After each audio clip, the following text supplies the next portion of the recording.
ejército para adentro, el ministro ese, Monroy, con todas las Hilux, van, pero son un revergo de soldados.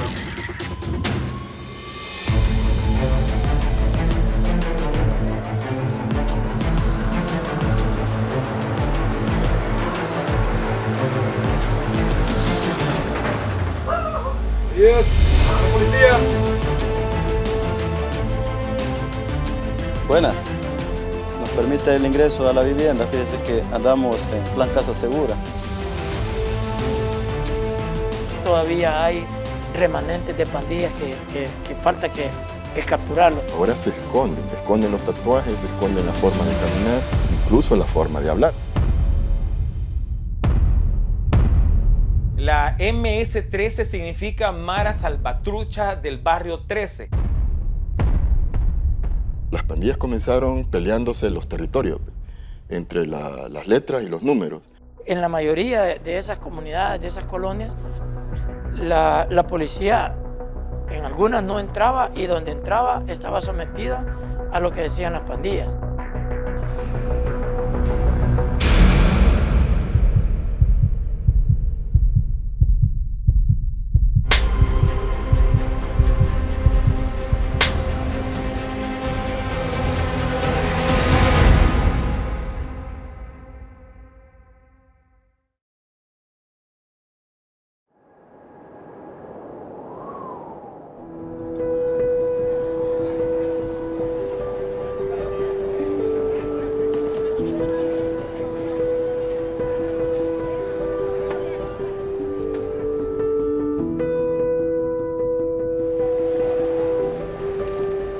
Estamos en el barrio Mexicano, sí, con J, una zona intransitable hasta hace unos 5 años porque estaba tomado por las pandillas. Cualquier habitante de la zona que camine por esta calle, que no es cualquier calle, es la calle Roma, lo hace con un recuerdo doloroso.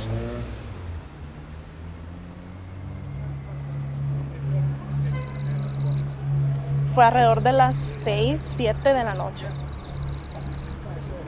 Toda la gente de acá de la colonia comenzó a decir, ¿verdad?, de que había gente donde los grupos pandilleros, o sea, atraparon un microbús donde lo estaban prendiendo fuego, o sea, con personas adentro.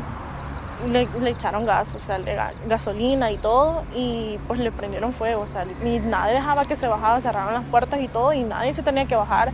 Y, digamos, intentaban salir, se lamentaba, o sea, la mara estaba alrededor y los disparaban. Justamente aquí, enfrente, estoy parada donde pasó todo el hecho, donde quemaron el microbús. Estoy justamente parada en este lugar. Eran civiles ciudadanos que venían de su trabajo, que venían de sus estudios, que venían de pasear con su familia. No, fue como una venganza, o sea, para decir, aquí mandamos nosotros. ¿Se murieron cuántas personas esa vez? O sea, 17, y digamos que si se querían salir, siempre los mataban, o sea, no tenían oportunidad.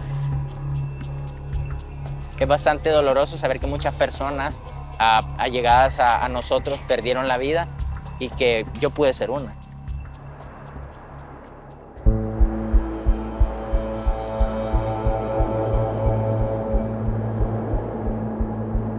Se llamaba Chicas.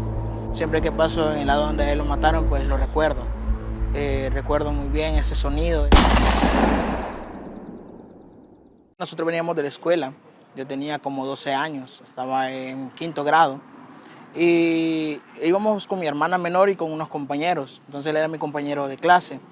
Veníamos de la escuela, veníamos caminando todos y los dejamos en la parte de donde él vive, que es un pasaje, que es una colonia. Entonces él nomás iba entrando a la colonia, todos felices, porque lo fuimos a dejar, nos despedimos, nos vemos el siguiente día y todo bien. De ahí lo que pasó fue que caminamos como a unos 100 metros de él cuando escuchamos que a él lo balacearon, lo mataron, casi enfrente de nosotros. Teníamos la misma edad. Pasé una semana con miedo, no quería ir a estudiar por la misma situación. Y pues pensaba, el siguiente soy yo, y quisiera volver a ese lugar y salvarlo, o decirle, mira, no te vayas, vete con nosotros a jugar un rato, o espérate un rato, ya vamos a llegar. Queríamos salvarlo, pero no pudimos hacerlo.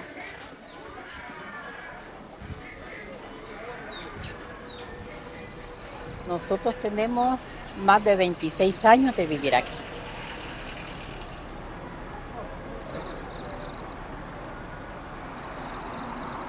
Esas personas llegaban a molestar a toda gente. Si uno no les daba nada, le decían que lo iban a sacar embolsado.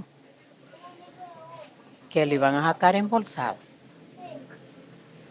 Uno estaba temeroso, ya uno ya no quería ni salir a las calles. Sí, aquí los extorsionaban, los decían ellos que tenían que dar renta. Comenzaron llegando extorsionando pidiendo los $3.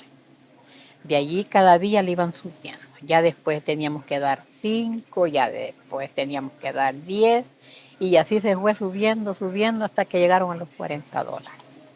Semanal. Semanal. Todos los miércoles allá andaban ellos recogiendo. Desde en noviembre ya llegaban ellos diciendo de que fuéramos guardando lo del aguinaldo. Y un día me atreví y le dije yo, ¿cómo que yo te voy a dar aguinaldo? Si a mí no me favorece nada de que yo te dé aguinaldo a vos. Si eso, yo le decía, ustedes bien saben, les decía yo, ¿cómo nos cuesta a nosotros ganar? Le digo yo, aquí el dinero para llevar el sustento a nuestras casas. Sí, pero es una obligación que ustedes tienen. Pero a mí me llevan a quitar $80. Yo les daba $80.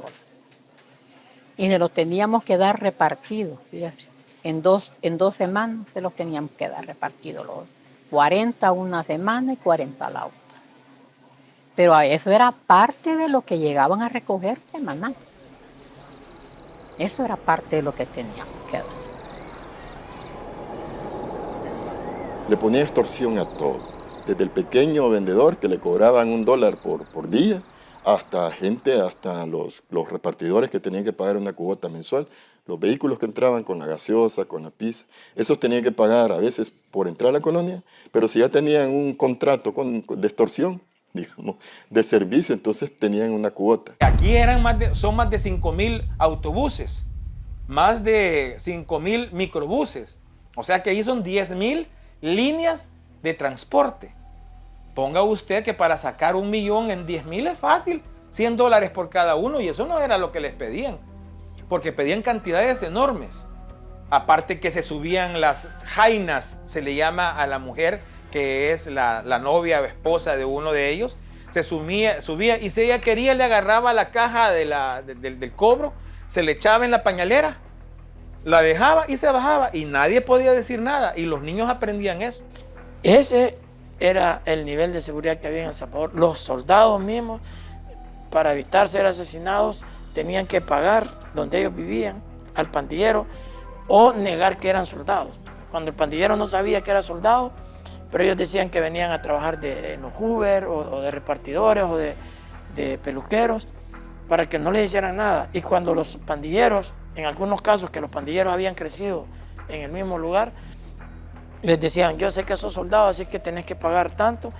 Para Navidad del aguinaldo, la mitad era para las pandillas y el resto les quedaba a ellos. Entonces, ¿cómo me pueden venir a contar a mí lo que ha sufrido El Salvador si lo sufrimos nosotros con nuestros soldados? Pues fueron varios años. Fueron varios años de temor.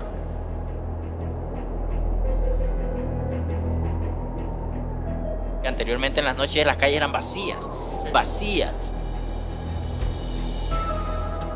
Aquí yo no tenía visitas y mis hijos me venían a visitar. Y aquí entraban los que ellos querían, no los familiares de nosotros.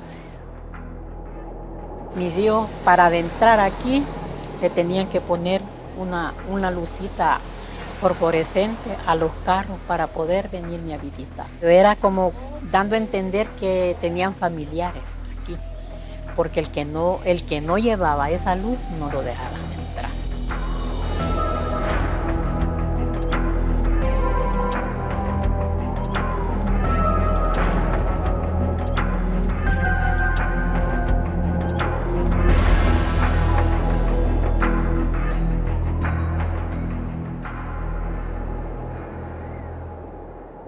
Un pueblo heroico como como el nuestro merece la victoria. No le fallaremos.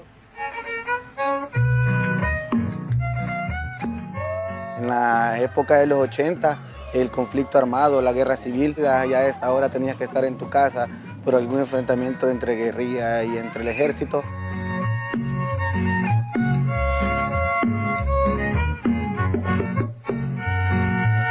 Soy combatiente del FMLN. Llegó el 90, los acuerdos de paz, terminó la guerra, pues, pero se vino una nueva guerra. O sea, una guerra que prácticamente incluía pandillas. Y las pandillas de muchachos ya tenían armas. Las pandillas de muchachos ya cuidaban droga, ya vendían droga. ¿Cómo se armaron? Porque en el país no se entregaron todas las armas que se debían de haber entregado en la época de la guerra. Una de esas partes vitales del crecimiento fue cuando en los centros penitenciarios ya no se metían pandilleros de cualquier tipo, sino que se asignaron para cada centro penitenciario, para cada pandilla. Entonces, al asignarle un centro penitenciario para una pandilla y para otra, entonces lo que hicieron es que se consolidaron adentro. Ahí es donde ellos crecen. La que crecía más era la 13. La MS-13 significa Mara Salvatrucha del barrio 13. Mara Salvatrucha porque Mara viene de la marabunta, es decir, de todas las hormigas que pelean juntas y que unidas, pequeñas, destrozan a cualquiera. Salvatrucha porque viene de la palabra salvadoreño, y trucho, que significa buzo, alguien que es taimado, que no es nada tonto. Entonces, trucho, trucha, salvatrucha, 13 por el barrio. Cuando llegan a Estados Unidos se enfrentan con los Mexican 18, por eso son M18, porque viene de mexicanos, porque eran los mexicanos nacidos en Estados Unidos, del barrio 18, que eran los que se enfrentaban a los cholos de los barrios siguientes. Así es como se identificaban. Se vuelven más grandes porque le dan cabida incluso a estadounidenses, a no solo chicanos, etc. Cuando llegan los salvadoreños allá a Estados Unidos, se agrupan y empiezan incluso a fabricar armas porque iba mucho joven que había estado en la guerrilla. Era fácil detectarlos porque andaban los pantalones flojos, tumbados les decían. Entonces era el pantalón flojo y el caminado todo estilizado, todo así, aguado decía yo.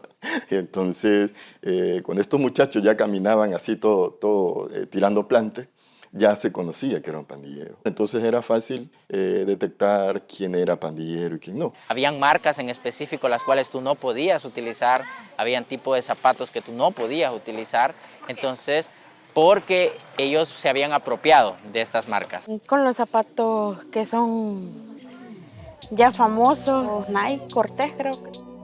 Población tenía prohibido usar esos zapatos porque eran exclusivos para las maras. De lo contrario, la policía o te confundía o los pandilleros te mataban.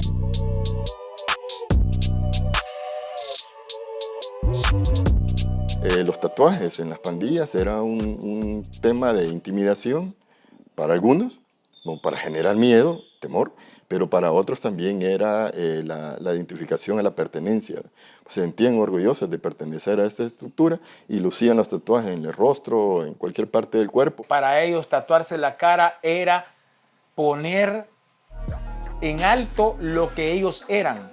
Jefes, subjefes, sicarios, recolectores. El de la cara es de alto rango. El de la espalda es dependiendo en qué posición y qué es lo que dicen. Por ejemplo, los que eran de los más viejos, que los tenían al pecho completo, etc., eso era orgullo. Eso significaba orgullo. La frase, perdóname madre por mi vida loca, eso se lo ponen todos cuando ya ingresaban, se ponían el tatuaje que decía, perdóname madre por mi vida loca. Porque eso significaba que ya no había vuelta atrás. Ya estaban adentro y eso era como, mamá, discúlpame. Son 20 años de estudio, 20 años de estudio. Identificar cada tatuaje, el significado, es algo que, esto es un poco lo que tenemos, pero al abrir este libro, tú tienes cada tatuaje, su significado, por pandilla.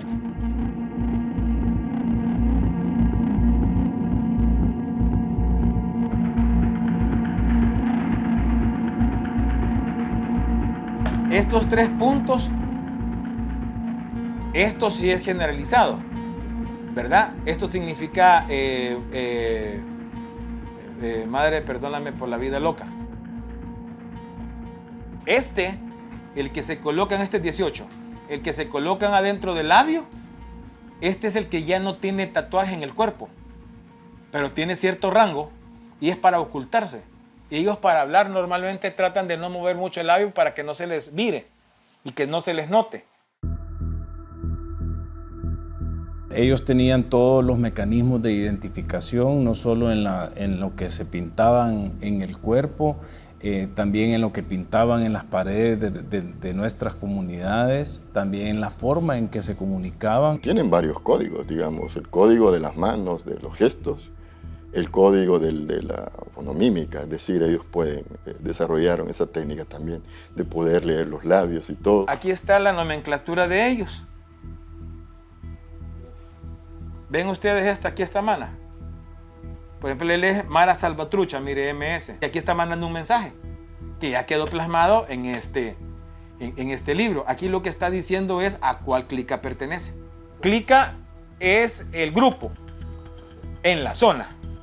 Aquí es El Salvador en el año 2010. Solo estaba tomado el 21% de El Salvador. Lo rojo es lo tomado donde la policía tenía que bregar con las maras. Es decir, había presencia de maras, pero no estaba dominado todavía.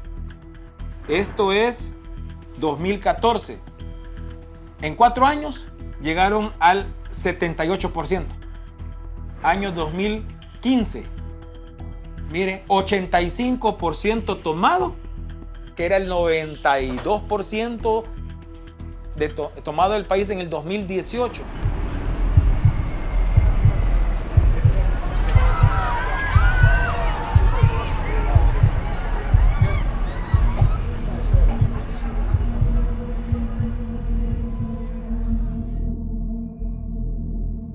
Cuando ya el 2000 son una mara más o menos de 4.800 hombres que ya tenían, y esto no empiezan haciendo el famoso mata uno para ingresar a la pandilla, sino que eran 13 segundos y 18 segundos de golpes para entrar a las pandillas. Entonces era más rápido crecer, pero cuando se traslada al año 2000, ya tenían más o menos, entre los dos, tenían más o menos 12.000, siempre mucho más de la 13 que la 18. Y ahí es donde empiezan a poner ya, ¿quieres ser de la mara? Tú matas a alguien. Esa empieza a ser lo que es la verdadera iniciación del siglo XXI.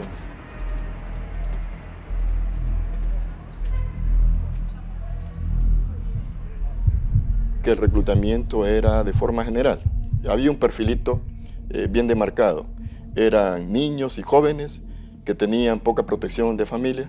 Es decir, no tenían un adulto significativo que estuviera a cargo de ellos, que los supervisara. Estaban en una especie de vagancia. Entonces estos eran presas más fáciles para que la pandilla llegara, los sedujera, los conquistara y se los llevara.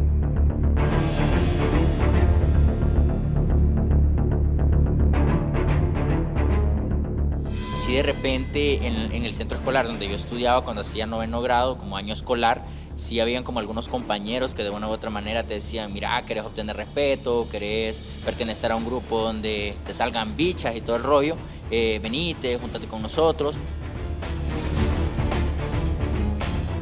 La mayoría entraba y te engañaban, o sea, te entraban de una manera que tranquilo, aquí no te va a pasar nada, nosotros te cuidamos, o sea, aquí es una familia, nosotros somos tus hermanos mayores, nosotros vamos a ver por vos. Muchos vecinos conocidos desde pequeños comenzaron a tener esa tendencia que les ofrecían droga, dinero, poder y los sedujo toda esa vida. Lastimosamente la gran mayoría no están vivos, no están libres definitivamente ninguno. La culpa no era de los que estábamos aquí, se le fue de control. O sea que aquí los responsables, para mí yo los sigo manteniendo, fueron las malas políticas. Y también le he hecho un poquito de lodo a las familias de estos cipotes, porque yo, 29 años, y hay un montón de cipotes que andan en esas edades, o sea que yo los vi chiquitos, a muchos los vi nacer, y mal haría yo en juzgarlos mal, porque malos no eran, bichos intelectuales con buen cerebro, pero nadie los apoyó. Que nuestros niños, nuestras niñas, ellos no querían ser futbolistas, no querían ser youtubers, no querían ser tiktokers, no querían ser policías, no querían ser bomberos, ellos querían ser pandilleros. Llegamos a un nivel de que la pandilla tuvo como tanta influencia en esos estratos, donde habían jóvenes que esperaban hasta 2 años para ser pandilleros. Se estaban mostrando, y mostrarse era hacer actividades como de tipo criminal, pequeños actos delincuenciales, para mostrarle a la pandilla que estaban interesados. Se oyen unos balazos, la policía parte sin novedad. ¿Y qué sucedió? El niño sicario. ¿Y qué es el niño sicario? Yo pensé que era un hombre, así como Billy the Kid o Babyface, por ejemplo, en Estados Unidos. No, era un niño de 10 años, adiestrado a matar, que acababa de estrenarse matando a un hombre, disparándole toda la pistolita que le habían dado, no sé qué calibre, para que la manejara, y los guardaespaldas del niño tenían 14 años. Ya es un hombre de 20 años. ¿Cuántos no tiene que haber matado si el primero lo mató a la edad de 10 años? Aquí donde usted está sentada, aquí había un columpio. Y aquí los muchachos esposaban a los vigilantes los días sábados para que no los anduvieran siguiendo. Imagina hasta dónde habían llegado. Me tocó atender más de 3 veces personas que allí con la cabeza les pegaban en mi puerta. Al muro le habían puesto el muro los lamentos a los muchachos que me lo golpeaban. Entonces, todas esas cosas las vivimos.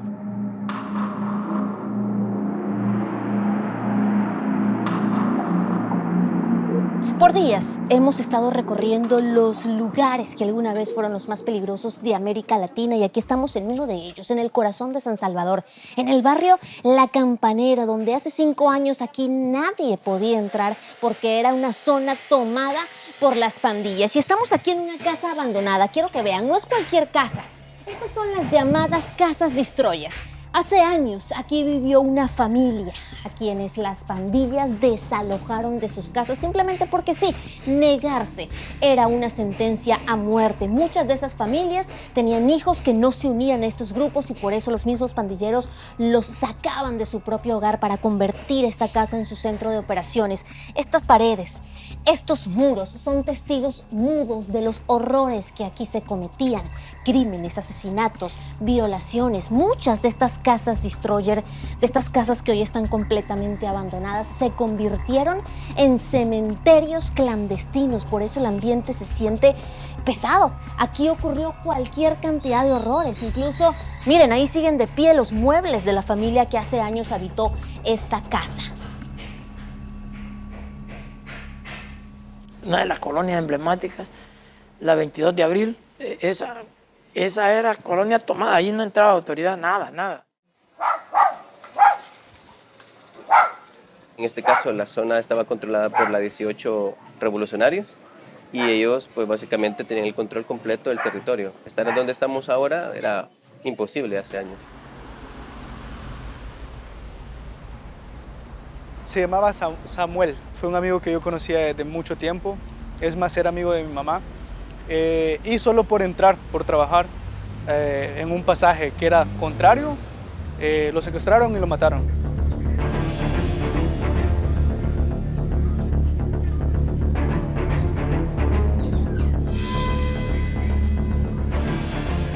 Estamos caminando por los llamados pasajes. Son callecitas muy angostas que las hay en todos los barrios de El Salvador. Se convirtieron en el escenario perfecto para los enfrentamientos entre bandas rivales, precisamente porque no entran carros, porque no entran motos, porque no entra la policía, es solamente peatonal. En la mayoría de esas comunidades, de esas colonias, la policía en algunas no entraba, y donde entraba estaba sometida a lo que decían las pandillas.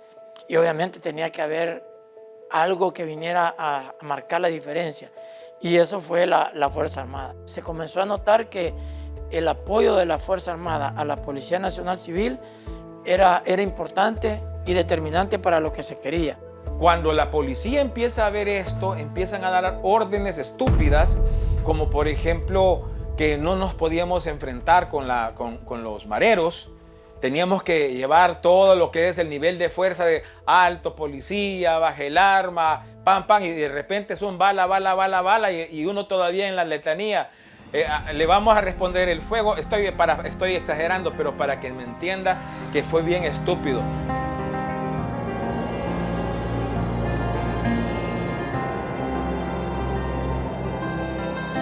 Y aquí seguimos caminando, recorriendo los barrios de El Salvador, esos que alguna vez fueron los más peligrosos incluso de América Latina, esos barrios que alguna vez estaban tomados por las pandillas, esos barrios en donde su gente, sus habitantes, estaban secuestrados por estos grupos criminales. Estamos en el barrio de Vista al Lago, el lago de Ilopango, pero no estamos en cualquier punto del barrio, no es cualquier calle, porque por ese mismo lugar venía un grupo de militares en un autobús cuando los pandilleros de la zona los bajaron, los torturaron, los mantuvieron durante un buen tiempo en el interior de esta casa comunal que para ese entonces estaba completamente abandonada y que la utilizaban los pandilleros justo para cometer cualquier tipo de crímenes. Iban para las instalaciones de la Fuerza Aérea y no eran de la capital, no conocían mucho acá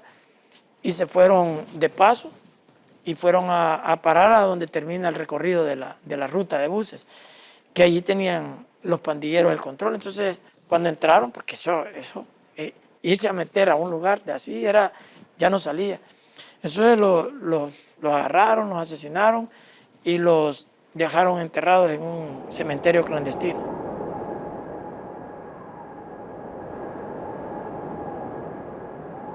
Ellos los cuatro militares, tomaron los asientos del medio, 2 pandilleros entraron por la puerta de adelante, 2 por la puerta de atrás, los acorralaron metros más abajo, los bajaron y el desenlace fue horas de tortura y finalmente la muerte.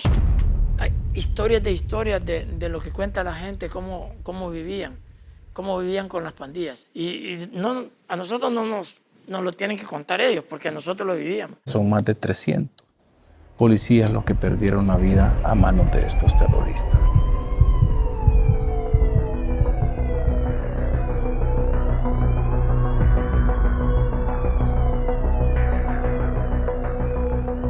En las pandillas que ordenaron matar a diestra y siniestra, hubieron en un fin de semana 87 homicidios, que entonces el presidente dijo hasta aquí, y lanzó el régimen de excepción. Queda aprobado el proyecto de decreto que contiene régimen de excepción. Y ya no estábamos dispuestos ni como Estado ni como sociedad a seguir perdiendo generaciones de salvadoreños. Y si tú todavía te vas al análisis más profundo, encuentras que la violencia homicida de los últimos 20 años en este país recaía en más de un 45% sobre los jóvenes. Los muertos eran jóvenes.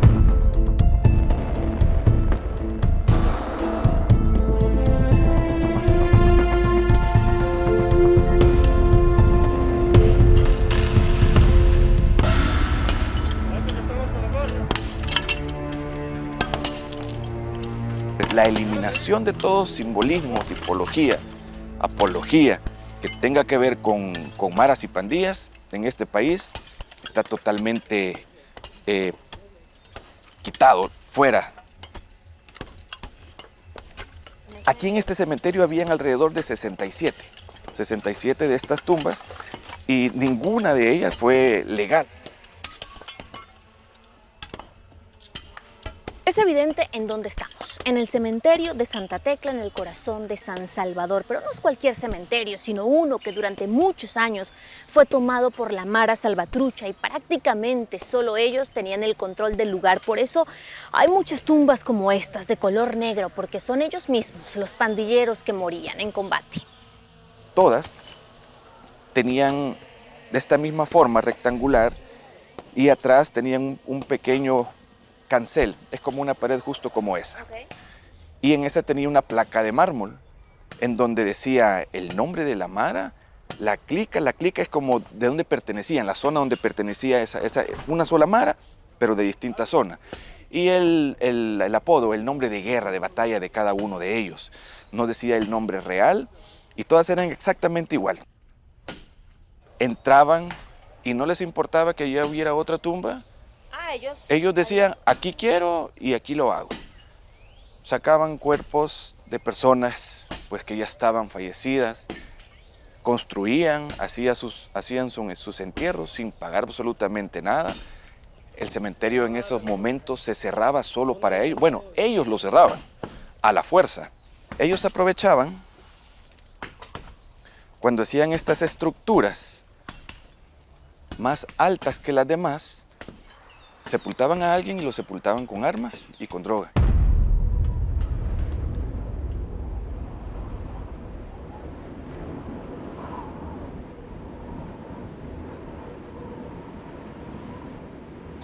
La gente, y ellos no podían venir, no podían entrar. Si ellos entraban y por mala suerte había un marero, se acercaban donde ti, te pedían una cantidad, $100, $9. No tengo dinero. Te mataban.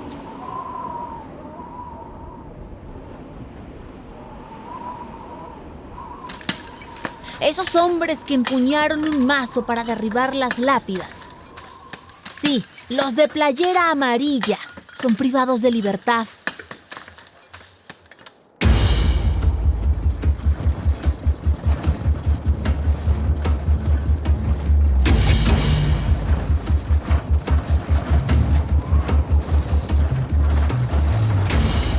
Estamos recorriendo un centro penitenciario en la localidad de Santa Ana, aquí en El Salvador, y lo primero que notamos al entrar es que a pesar de que es una cárcel que no es de máxima seguridad, no hay nada de señal telefónica, no hay comunicación con el exterior.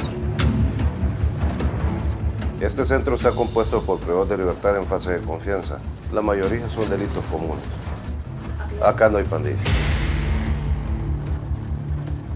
Estas personas elaboran y ejecutan funciones dentro de la sociedad en el sentido de reconstruir escuelas, arreglan puestos policiales, elaboramos catres para la Fuerza Armada, pupitres para los niños de las escuelas públicas. El Estado se ahorra la mano de obra y mantienen a los reclusos trabajando. Es parte de retribuir a la sociedad.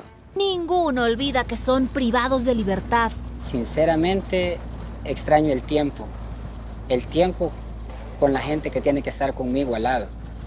Extraño a mi familia, no tener contacto con ellos. Sinceramente no tenemos visita. Y no se admiten visitas porque anteriormente quienes entraban y salían llevaban información.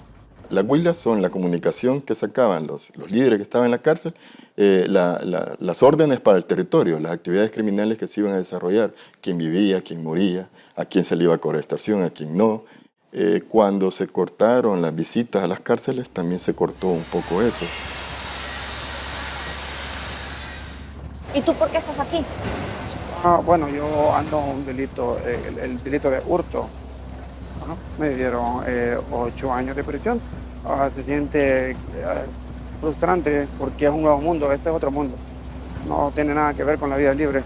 Se siente que quizás uno ha perdido muchas cosas, de hecho la familia. Tengo 3 hijos y mi esposa. Cuando salgas, ¿qué es lo primero que quieres decirles? Pasar tiempo con ellos y disfrutarlos un poco más. ¿Qué es lo que más extrañas de la libertad? Realmente mi familia es lo que más extraño. Estoy por el delito de cohecho. Cuando te dieron la sentencia, ¿qué fue lo primero que pasó por tu mente? Que había perdido prácticamente mi vida completa, porque uno no sabe después de una sentencia qué va a pasar en el transcurso del proceso penitenciario. Sentí que me moría, sentí la muerte, pues porque 11 años para mí es más de una década. Entonces, muchas cosas pueden pasar en 11 años. Lo primero que quiero hacer es recuperar los lazos familiares. ¿Desde hace cuánto no oyes la voz de tus hijas? Bueno, hace un buen rato ya. ¿Te quiebra la voz? Sí.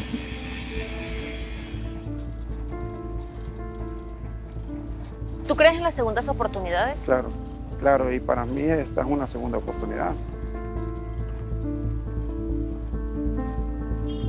Hay 3 generaciones que no podemos rescatar psiquiátrica ni psicológicamente hablando, porque su mundo es la mara, nosotros somos los raros, lo malo, y para ellos no los podemos rescatar y son de los que ya hay muchos en el SECOT.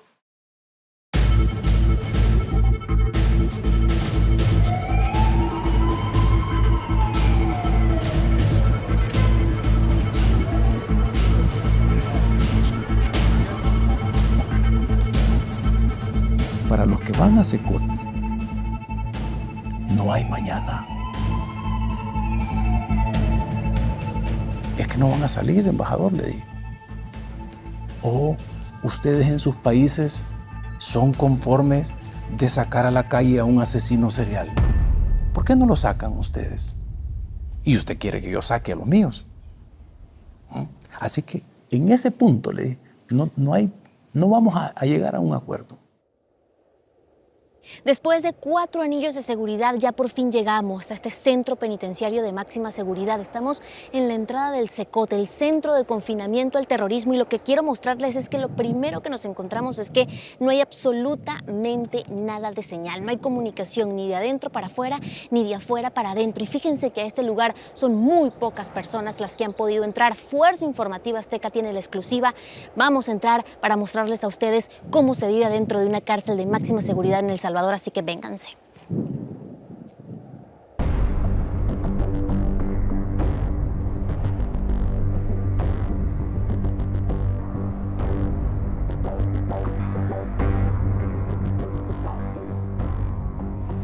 Ya pasamos la parte del control. Ahora vamos a dirigirnos, ahora sí, hacia adentro del SECOT. Este penal fue construido en un tiempo récord. Se construyó en 7 meses. El tipo de delincuente que nosotros tenemos al interior son miembros de organizaciones terroristas, Mara Salvatrucha, Pandilla 18. En esta parte de acá es nuestro centro de afiliación. A través de la huella dactilar nosotros podemos validar la identidad real del sujeto que está ingresando acá.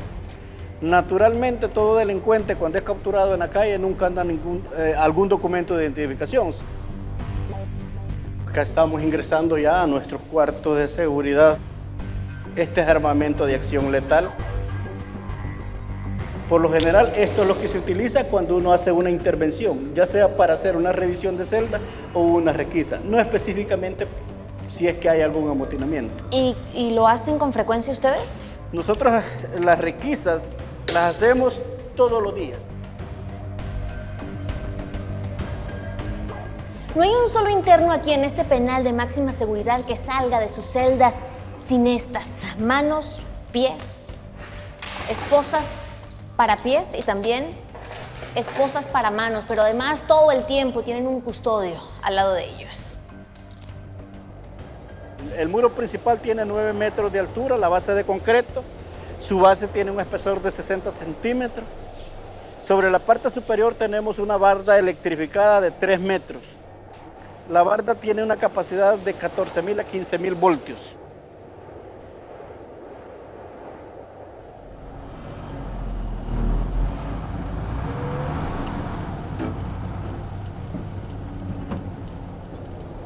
Pasemos.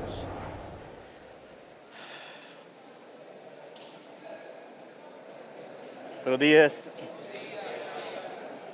Y aquí estamos, en uno de esos 8 módulos que hay en este centro penitenciario. Hay 32 celdas por módulo. Adentro de cada una de esas celdas caben hasta 100 prisioneros, duermen en una especie de literas de hasta 4 pisos, pero quiero que se fijen en algunos detalles. Primero, están custodiados 24/7, rodeados por agentes de seguridad.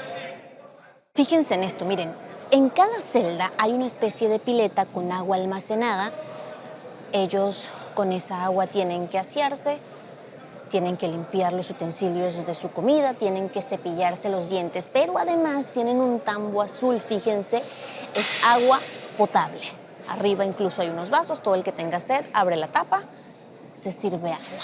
Es comunitario todo, incluso para ir al baño, incluso para asearse, todo se hace ahí adentro de esa celda. Aquí nadie sale, aquí nadie entra.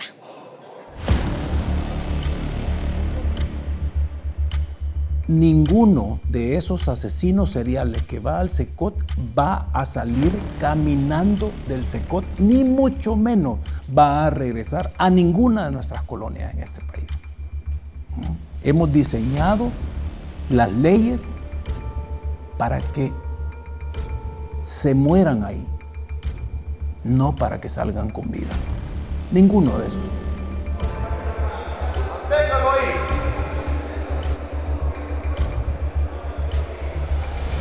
En el almuerzo es una porción de arroz, pasta, 2 tortillas, refresco. En la cena se repite el mismo menú del desayuno. No existe carne, no existe pollo. La comida es igual para todo mundo. Aquí no existen privilegios, todos viven y comen lo mismo. Hay otro detalle. Hace unos 5 años habían celdas exclusivas para cada una de las maras, pero eso aquí no existe. Están todos revueltos, uno de una mara con la otra. O sea, literal, duermen con el que alguna vez fue su enemigo, porque eso aquí ya quedó atrás.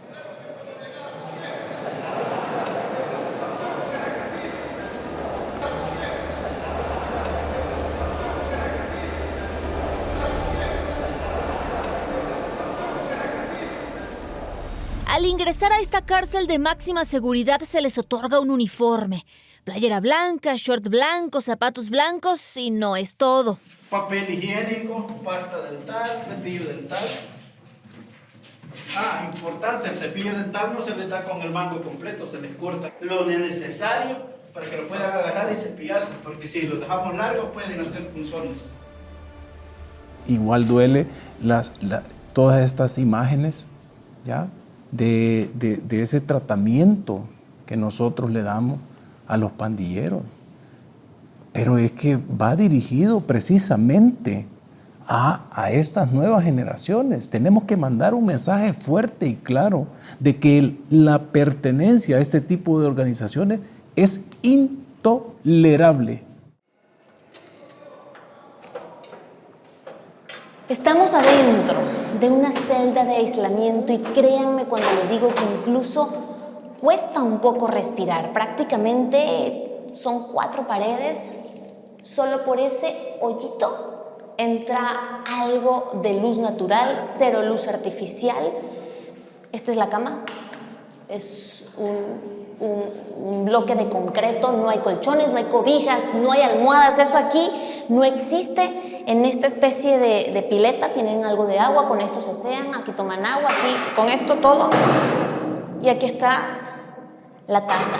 No hay nada más. Aquí pueden pasar incluso hasta 15 días dependiendo de la pena o de la gravedad de lo que haya cometido el prisionero. Sí, esta es una celda de aislamiento en una cárcel de máxima seguridad.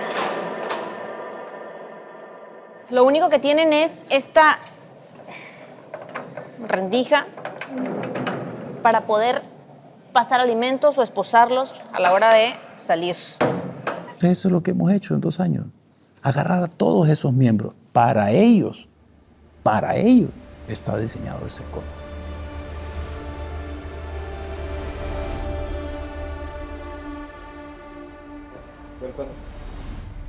Buenas tardes. Buenas tardes. Buenas tardes. Bien, es que... Hola. Bueno. ¿Por qué estás acá? Por diversos delitos. ¿Cuáles? Como homicidios, privación de libertad, el régimen y, quiero ver, terrorismo. ¿Homicidios cuántos? Fíjese que hace poco me trajeron un montón de homicidios. Andamos implicados en un caso de unos 500 homicidios que han pasado del 2012 a la fecha. Aquí no es un hotel de 5 estrellas. ¿A qué pandilla pertenecías? A la MS-13. ¿A qué edad te uniste? A los 15 años, 16 años. ¿A qué edad mataste a la primera persona? Quizás cuando comencé allá por el año 93, los vimos involucrados en homicidios. Cuando matabas, ¿qué sentías? Al momento yo sentía algo que era como, es un incentivo para motivarse en las pandillas y poder crecer, poder ascender en el liderazgo y todo esto, agarrar rango y llegar hasta el término de ser palabrero, porque es por escalas. Yo fui ranflero nacional, transnacional por muchos años, quizás del 2000 hasta el 2019. Si alguno de ellos quisiera escapar de esta cárcel de máxima seguridad, lo cual es prácticamente imposible, tendría que pasar a través de este pasillo, pero escuchen, está lleno de piedritas, prácticamente todo el que pase por aquí se oye, y si supera ese obstáculo tendría que rebasar esa pared, esa barda, esa reja que está doble alambre y además electrificada. Los derechos humanos primero eran de la sociedad, de los buenos, y luego son los criminales. Se rompió el sentido común, ¿ya? Donde nos quisieron imponer, contrario a lo que uno o cualquier humano puede razonar, de que el concepto, incluso mero concepto de derechos humanos, era para los criminales. ¿Qué es lo que nosotros hacemos en materia de derechos humanos? Mover el punto de gravedad que recaía sobre los criminales y venimos nosotros y lo movemos sobre donde están la mayoría de buenas personas en este país. Está clarísimo que había falta de voluntad, ¿no? Porque cambiamos la policía, cambiamos al ejército, cambiamos a los fiscales, todos somos salvadoreños que siempre estuvimos acá. Pero el problema que tienen los gobiernos de América Latina, que soportan a más de 660 millones de latinoamericanos, es que esos 660 millones están viendo que por pequeño que sea un país, por pobre que sea, tiene siempre más de 10 veces más capacidades que cualquier organización criminal. ¿Ah? Entonces, poco a poco, los gobernantes van a seguir siendo presionados y poder ver ahora el rostro de la esperanza en el salvadoreño, y está demostrado que se puede.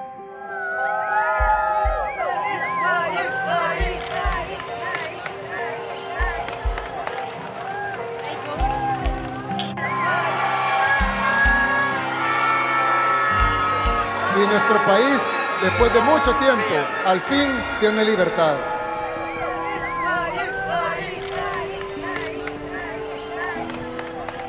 La paz fue más sangrienta que la guerra. Y lo hicimos con nuestra propia receta, con nuestros propios policías, con nuestros propios soldados, con la colaboración de nuestra propia gente y con la ayuda de Dios. Hoy, algo que parecía imposible y que ahora lo damos por sentado, El Salvador es el país más seguro de todo el hemisferio occidental, con una reducción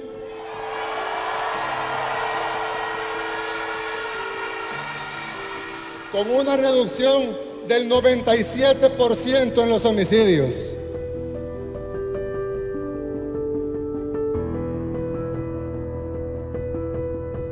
Tengo rimas, tomaré yo la iniciativa. Bienvenidos a mi país que es Cíbar. Esto no es gastadera de saliva, es una fuerza más grande porque es una fuerza informativa. Actualmente yo creo que ustedes también lo viven, de que son las 10 de la noche, estás compartiendo en la calle y ya no te preocupa a qué hora llegar. Pues se siente la diferencia. Tú puedes caminar. Es que cuando ven a la Fuerza Armada les llega una tranquilidad, porque ellos saben que están bien protegidos por alguien que está 24/7 ahí. Se puede percibir paz y tranquilidad en la cara de las personas. Hay generaciones que crecieron con violencia, no han experimentado hasta ahora, estamos experimentando la paz. ¿A quién voy a cuidar los derechos de quién? ¿Del derecho del pandillero, dice, o el derecho del ciudadano? Por supuesto que el derecho del ciudadano, ¿sí? Sobre cualquier otro derecho, el derecho a la vida. No, ahorita está tranquilo, desde que está el régimen de excepción. Y otra de las cosas así, como bonitas, que me han quedado a mí en la mente fue cuando entró por primera vez los servicios de comida rápida a ese lugar. Tengo planes a futuro, cosas por hacer y no sería bueno recaer en esas cosas. ¿Y esos planes están aquí en El Salvador? Sí, totalmente. Siempre van a estar acá. Hay que hacer sacrificios como sociedad, pues hay que estar dispuesto a hacerlo, pero con tal de vivir en paz. Ya lo merecemos los salvadoreños. Por fin vencimos el miedo y somos un país verdaderamente libre.